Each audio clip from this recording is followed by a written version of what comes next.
And second, the other mind of the Chinese people is the dream many millions have of being delivered from a mental prison.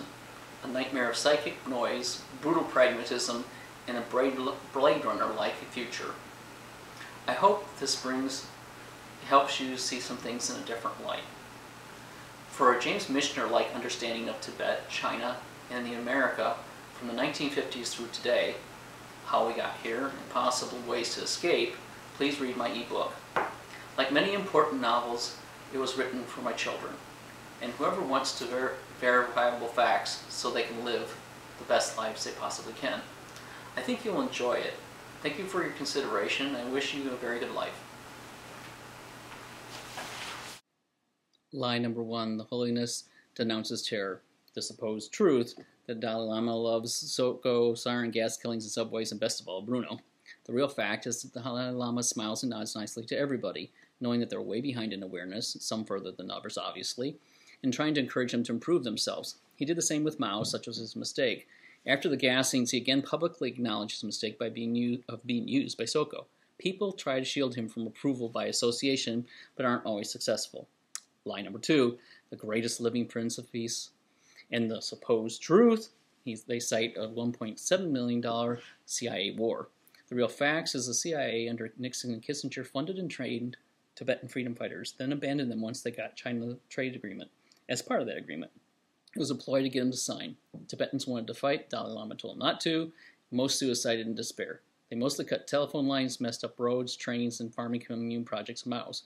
Many Tibetans blame the Dalai Lama for giving in. Lie number 3, celibate and women-friendly. Their supposed truth, a couple abused people who hurt women and had sex. The real facts, more Catholic priests have been given tacit approval for much worse things. Always there are bad people who hurt people. Dalai Lama and the Dalai Lama before him instituted huge reforms in monastic life to reduce any kind of abuses. If this monk did these things, you can be sure he was severely punished. The Tibetans are tough people, just as swift and hard, and the Dalai Lama cites his mother as his best teacher. Lie number 4, over 1 million Tibetans killed since 1959.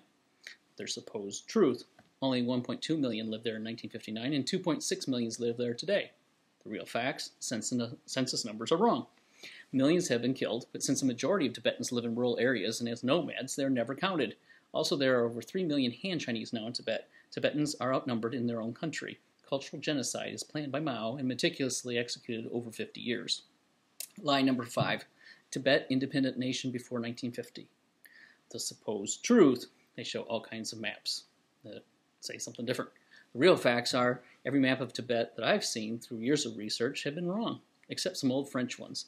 Tibetans don't name things in the same way, don't care for maps.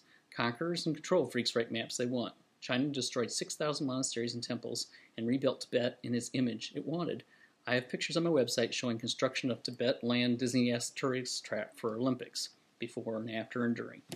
Genghis Khan's sons officially ceded Tibet to the Dalai Lamas in the 1200s, between the Jinsong and Yuan dynasties, to create a safe and inaccessible area for the protection of pure Buddhist teachings. Although independent, Tibet dates back to 600 AD. Hindus slaughtered most Buddhists in India. The Han dynasty had been in the toilet for 800 years. Hence, Mao's sick humor of forced immigration of Han Chinese into Tibet. Payback in Chinese culture is long and hard. Number 6.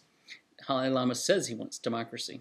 The supposed truth, the Dalai Lama wants to restore theocracy and be a god king. No separation of church and state. The real facts. The Dalai Lama doesn't want to rule Tibet like king, and he's a common fear tactic of Chinese communists used unsuccessfully in Nepal with Maoist and Chinese party sedition. The royals are going to rule you and kill you. Tibet will be like Rome, Mecca, Salt Lake City, or Jerusalem, a spiritual center for Tibetan Buddhist thought and education, a spiritual Switzerland. Line number 7, Tibetans are persecuted every day. The supposed truth, Tibetans are allowed to have as many kids as they want and hand only one child. I don't know how that relates to it, but that's what they say. The real facts, all Chinese are limited to one child. The population explosion is going to get close to 2 billion soon. Tibetans can't be controlled, and cities can't even support themselves. All business and work has been taken from them. All people you see in the pictures are not real Tibetans, but Han posers. It's a one big acting game. Most real Tibetans live in rural areas. The conclusion, shot pictures of children's skins, if real, don't come from Tibetan Buddhists. Maybe some cultists or they are manufactured. When I was in Sakya and other monasteries left standing, I saw a majority of the monks were fakes, trained by Chinese to pretend to be monks. They have a plan to pervert all religions so that people won't take them seriously.